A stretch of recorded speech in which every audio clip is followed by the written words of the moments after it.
오늘은 들어가다 대 돌아가다라는 제목을 가지고 오늘 신명기 1장 1절에서 8절까지의 말씀의 은혜를 함께 나누겠습니다.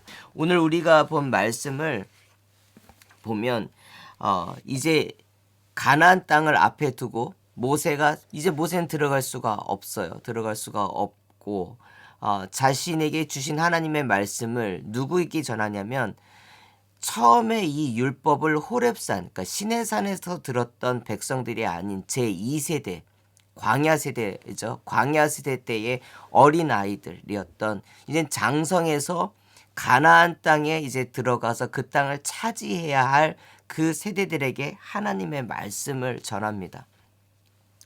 하나님의 말씀이 얼마나 위대한지 알 수 있는 부분들이 뭐냐면 예전에는 구두로서 전달되었을 거고 그 다음엔 두루마리 형식으로 어떠한 형식이 됐겠죠. 중요한 건 그 안에 있는 내용입니다. 하나님의 말씀은 어떠한 세대들에게나 동일하게 같이 전파된다라는 거예요. 말씀이 의미가 있는 이유는 어느 세대에나 동일하게 하나님이 주시는 흔들리지 않는 메시지가 있다라는 거죠. 그러니까 모세 시대 때 들었던 말씀이나 오늘 우리가 듣는 시대의 이 말씀이나 앞으로 우리 자녀들이 들어야 될 말씀이나 하나님의 말씀은 변함이 없습니다. 한결같으셔요.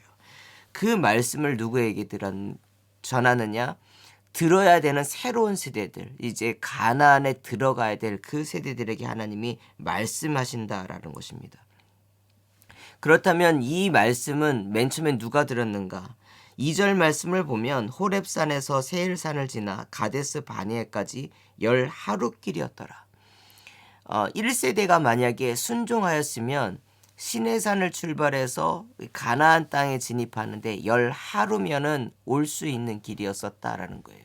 여행길이 10하루길인데 이 길이 얼마나 되냐면 우리가 출애굽해서 40년을 광야에 있었다고 하는데 정확히 말하면은 시내산에서 보냈던 세월이 약 11개월 정도 되기 때문에 그리고 오늘 이제 걸었던 시간들이 39년 11째 달이라고 했을 때 그래서 한 11개월 정도 빼가지고 11개월에서 12개월 정도 빼면은 11일 동안 갈 수 있는 거리를 38년 넘게 이렇게 광야를 헤맸다라는 겁니다.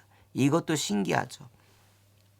하나님의 말씀에 순종하면 10하루면 갈 길을 갔다가 10하루가 아니라 38년을 돌아갈 수밖에 없는 이렇게 가기도 힘들어요. 사람의 길이 10하루길인데 아무리 뺑뺑 돌고 길을 못 찾는다고 해도 어떻게 38년을 돌아갈 수 있을까? 여러분 루빅스 큐브 아시나요? 색깔이 6면으로 되어 있어서 이걸 막 돌리면은 이제 색깔을 6면을 딱 맞히는 그 루빅스 큐브가 있는데 루빅스 큐브를 어떻게 푸는지 그 방법을 알면은 보통 사람들도 한 1분에서 3분 사이에 풀 수 있다고 합니다. 요즘 워낙 빨리 사람들이 발달해가지고 1분 안에 아니면 10몇 초 안에 이렇게 풀기도 하는데 거의 기계처럼 풀기도 하지만 그게 그냥 방식을 알면 한 3분 정도 걸린대요.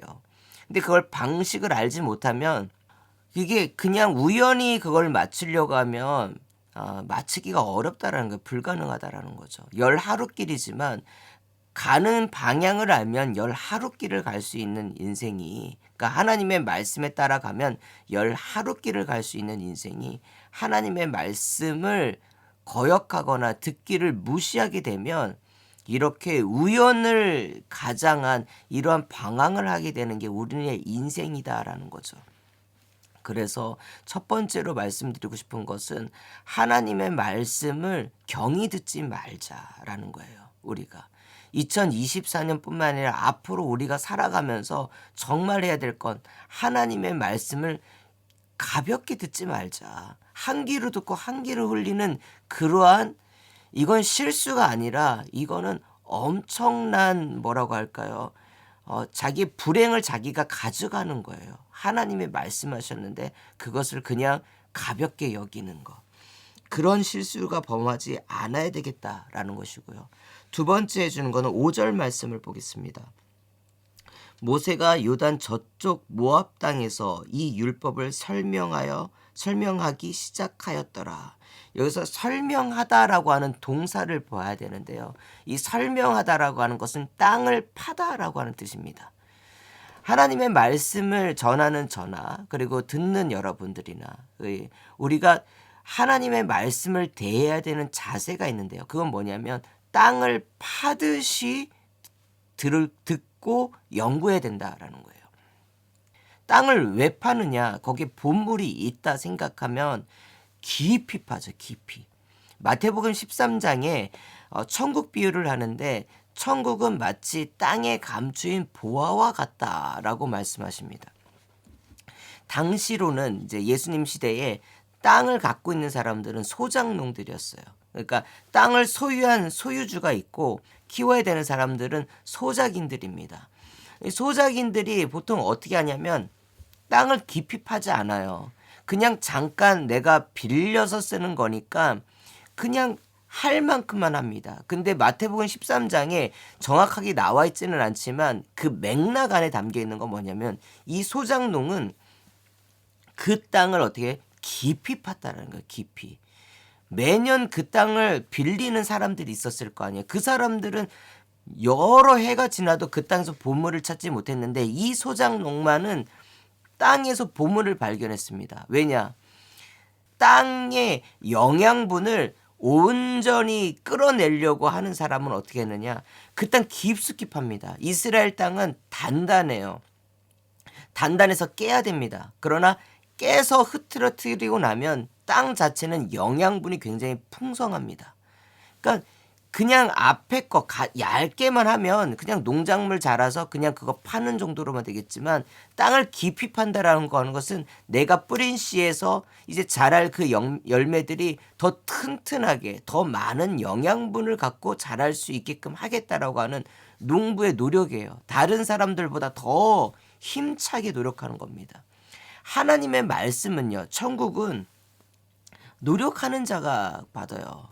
그냥 들려주시는 말씀도 있지만 하나님의 말씀을 주신 것을 내가 깊숙이 파고 들어가고 연구하는 사람, 알려고 노력하는 사람, 하늘나라의 비밀을 알려고 노력하는 자들에게 주어진다라는 것입니다. 오늘 모세가 이 신명기 말씀, 신명기 이것이 말씀이다라고 하는 건데 출애굽기에 있는 이 율법을 다시 한번 말씀하는데 출애굽기보다 조금 더 깊은 해석이 들어가 있어요. 신명기 말씀에는 동일한 율법이지만 그 율법에 대한 더 깊은 해석이 들어가 있는 게 신명기 말씀입니다. 그러니까 그냥 전했다는 것이 아니에요. 모세는 자신이 주셨던 그 말씀을 기억하고 그 말씀을 더 깊이 고찰하면서 말씀을 전했다. 증거했다. 말씀을 듣는 여러분들도 그냥 이것만 듣고 그냥 끝난다라는 게 아니라 더 깊이 더 잘 알아야 되겠다는 마음으로 말씀을 들어야 되겠다. 이게 두 번째 말씀이고 세 번째 오늘 본문의 주제인 들어가다라고 하는 동사입니다. 8절 말씀에 내가 너희 조상 아브라함과 이삭과 야곱에게 맹세하여 그들과 그들의 후손에게 주리라 한 땅이 너희 앞에 있으니 들어가서 그 땅을 차지할지니라. 여기서 동사는 들어가다 그 땅을 차지하다라고 하는 동사입니다. 제가 이거 그림을 표현했는데요. 들어가다라는 것 그것이 그림은 어떤 거냐면 바로 이 모양입니다. 그렇죠? 땅이 있어요. 땅이 있으면 그 땅이 어떻게 됩니까? 들어가는 건 들어가야 됩니다. 들어가는 것과 돌아가는 건 차이가 있어요. 그렇죠? 한글로는 오, 요 차이밖에 없습니다. 근데 하나님의 명령 뭡니까? 들어가다라는 거예요. 들어가다. 우리가 하나님이 주신 명령이 있을 때에 그 명령을 어떻게 들어가야 되냐? 들어야 되는가? 정확하게 들어야 돼요. 정확하게. 들어가라고 하는 명령인데 이스라엘 1세대는 어떻게 되냐면 들어간 것이 아니라 불순종해서 돌아서 갔습니다. 돌아서. 어차피 들어가야지 돼요. 도는 것으로는 하나님이 우리에게 주시고자 한 땅을 얻을 수가 없어요.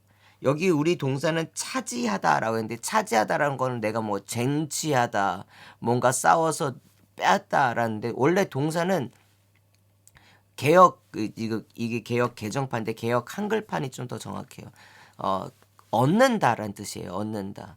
들어가서 내가 싸워서 뺏는다라는 동사가 아니라 이 원래 원어의 뜻은 뭐냐면 들어가서 이미 준비한 것을 가져라라고 하는 뜻입니다. 하나님께서 우리에게 주신 선물은 우리가 어떤 노력은 필요하겠죠. 예. 근데 선물은 공짜예요. 공짜인데 그것에 접속하는 것은 내가 들어가야 돼요. 들어가요. 본질적으로 동사의 방향성이 중요해요. 이번 신명기서 이제 특별 새벽 기도회 때 여러분들께 원하는 건 동사를 주목하세요. 동사. 들어가다라고 하는 것은 내가 본질 안으로 들어가야 돼요. 본질 안으로. 여러분의 삶에 문제들이 있겠죠. 이 가나안 땅이라고 하는 것이 그냥 우리가 땅으로 생각할 수 있겠지만 하나님께서 우리 교회를 향하여 맡겨놓으신 어떠한 사명도 땅이 약속한 땅이라고 할 수도 있겠고 여러분들의 삶 속에서 하나님이 주신 건데 도전해야지만 얻을 수 있는 것이 있어요. 근데 이거를 하나님과 함께 들어가면 가져갈 수가 있고요. 하나님과 함께 한다는 믿음이 연약하면 우리는 믿음이 없기 때문에 들어가는 게 아니라 돌아만 다닙니다. 돌아만. 저는 여러분들께 권면하는 거 그리고 정말 강하게 요청하는 건 뭐냐면 여러분의 삶에 문제가 있을 때에 삥삥 돌면 우리의 계산을 하면은 이걸 얻을 수가 없어요. 내 계산으로는 답을 찾을 수가 없다고요. 가나안 하나님의 약속의 땅이고 아브라함과 이삭과 야곱 그 족장들에게 주신 약속의 땅이지만 내 계산으로는 답을 찾을 수가 없어요. 하나님이 주시고자 하는 것은 믿음 외에는 없어요. 믿는다면 어떻게 합니까? 들어가요. 문제의 본질 안으로 들어가야 돼요. 여러분의 속을 썩히는 그런 문제들 있잖아요. 그 문제를 뱅뱅 돌아봤자 답을 얻을 수가 없어요. 들어가야 돼요. 그 본질 안으로 여러분을 고민하게 만드는 그 본질 안으로 들어가서 혼자 들어가는 게 아니라 하나님과 함께 들어가라는 거예요. 오늘 하나님께서 말씀하셔요. 이 하나님은 전능하신 엘로힘, 전능주, 창조주, 그다음에 여호와는 출애굽기 나오잖아. 야훼, 내가 바로 나다. 우리가 그렇게 해석하는 내가 바로 나야라고 해석하는 여호와, 스스로 존재하는 자, 하나님, 구원자라는 뜻을 갖고 있는 그 뜻입니다. 전능하신 구원자와 함께 들어가자라는 거예요. 하나님께서 너네 들어가 뒤에서 명령하는 게 아니라 들어가자 우리 같이.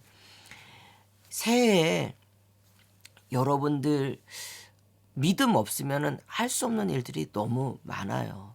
사실. 그런데 믿음을 가지고 본질 안으로 들어가면 그때 누가 역사하시면 주님께서 함께 싸워주십니다. 그 믿음이 있었으면 좋겠어요. 들어가세요. 이렇게 말하는 저도 본질 안으로 들어가는 게 두려워요. 왜? 사실, 팩트라고 하는 것, 그리고 현실, 오늘의 삶의 현장 상황이라고 하는 것은 항상 답을 내는데 어렵게 만들거나 아니면 노이즈를 만들거든요. 근데 노이즈 걱정하지 마시고요. 본질적인 부분들에서 어차피 내 힘으로는 할 수가 없어. 그러니 하나님과 함께하면 갈 수 있어라고 하는 믿음으로 가셨습니다.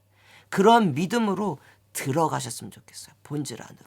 그리고 하나님이 하시는 일을 경험하는 2024년 그리고 2024년뿐만이 아니라 이것이 시작점이 되어서 여러분의 인생의 운명이 하나님과 함께 정말 하나님이 주신 것을 늘 차지하는 그런 복을 누리시기를 간절히 축복하면서 오늘 말씀 마치겠습니다. 우리 함께 기도하겠습니다.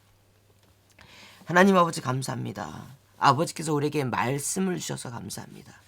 말씀이 없으면 우리는 무너지고 겁이 나고 두렵고 도망치고 아니면 들어가야 될 자리를 돌아가는 그런 사람일 수밖에 없습니다.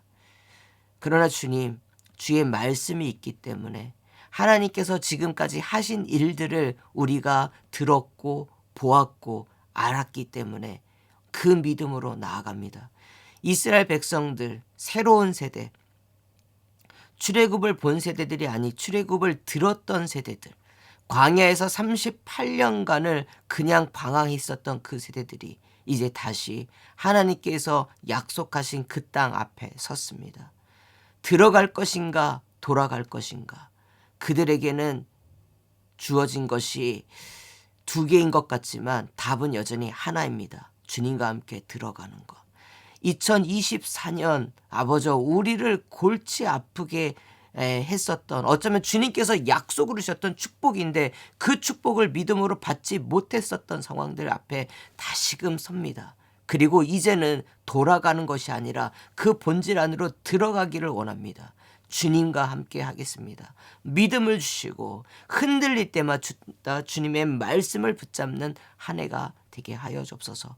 주님께 올 한 해 모든 것을 맡기며 이 모든 말씀 우리 주 예수님의 이름으로 기도드립니다.